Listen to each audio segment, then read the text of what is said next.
Ayan, ilagay nyo sa inyong likod. Tapos, babasahin ko kayo yung statement. Pag halimbawa sa palagay nyo ay negative, kayo ay aatras, 2 step. Ano?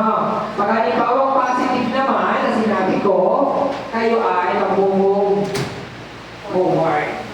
Ano? Ayan. Okay? Ano? Yan, migrant daughter, yung mother was able to send money, was able to send children to school. Ayan. Ayan. Ayan, yun. Una, positive, ano? Ayun. Okay. So, migrant domestic worker, Ann. Sinong Ann? Ayan. No savings. No savings daw. And remitted all money to the family.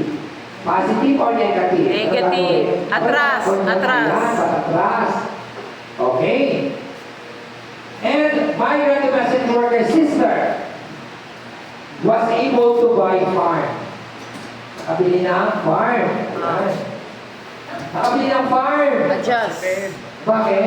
Forward. Amoy nakabili ka nga ng farm, hindi naman ikaw magkano, pero ka ng pera. Okay. Okay. Son, stop school. Ayan. Stop school daw ang son. Pagkatapos itong daughter studied well and graduated. Ayan. Ang daughter daw ay, eldest daughter ay studied well and graduated. Positive. Grandmother took care of the children. Grandmother, ayan. Binigod na sa una. Father had an affair. Ayan, nakaluha daw si tatay. Ayan. Okay. Migrant domestic worker daughter spent all the salary on clothes, shoes, and bags. Ayan. Ang daughter ay ginastos lahat ng sa kanyang sweldo sa mga clothes. Aba, ginastos lahat sa mga clothes, positive ba yun? No, negative. Negative.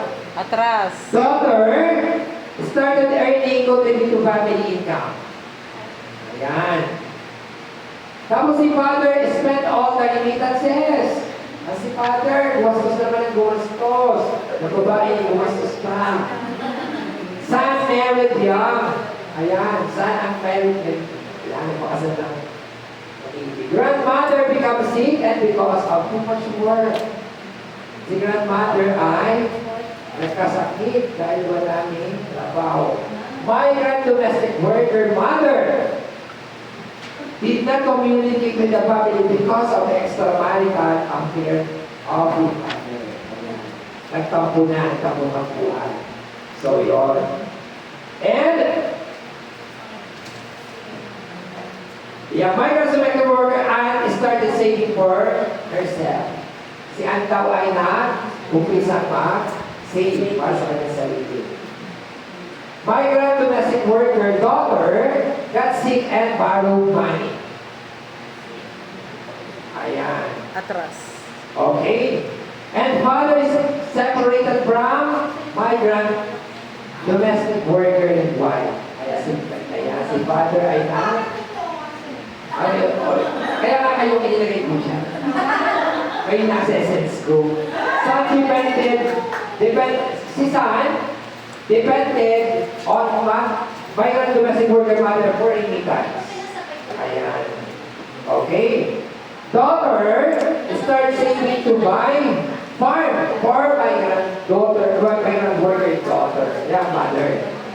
Okay. Si daughter. Ayan. Ay, isa lang na daughter sa inyo, di ba? Hindi. Kasi yung isa ay domestic. Ayan, kayo talaga yun. Hindi siya migrant. Migrant domestic worker sister. Ayan. Had a problem with money lender because she cannot pay loan. Ayan. So, yun. Ayun. Ang ating makikita dyan. So, habang ginagawa ninyo ito, anong nararamdaman nyo pag sinasabing positive? Anong nararamdaman niyo sa partner? Sumisikip pag negative. At nararamdaman ng lahat. Yes. Ang ibig sabihin, ang out ng isa, nararamdaman ng buo. Pamilya. Membro ng pamilya. Pag nag-negative, ano nangyayari? Pag nagpa-positive, ano nangyayari? Lumuluwag. At nararamdaman ng bawat membro na Negative na pamilya. low, positive na. That's why our Garter. ang ating Lalo ang buhay. Parang may connection ba? At itong ating garter game na ito, nagsisimbolize doon ang ng isa, malayo ko man umalapit, yan ay nararamdaman na bawat Pamilya. Tama? Kung kayo ay nagkulay ng iyong asawa, kayo ay umiyak, naapektuhan lahat ng iyong. So for that, thank you very much at napakaganda ng assessment ninyo. Palakpakan naman natin sila. Ayun na natutuon kung anong may nararamdaman ko dyan. Okay. Dahil naalaman nga talaga ninyo na lahat ng inyong ginagawa, nararamdaman yan ng bawat member of your family. Diba? Patayin na natin. Kaya sa susunod,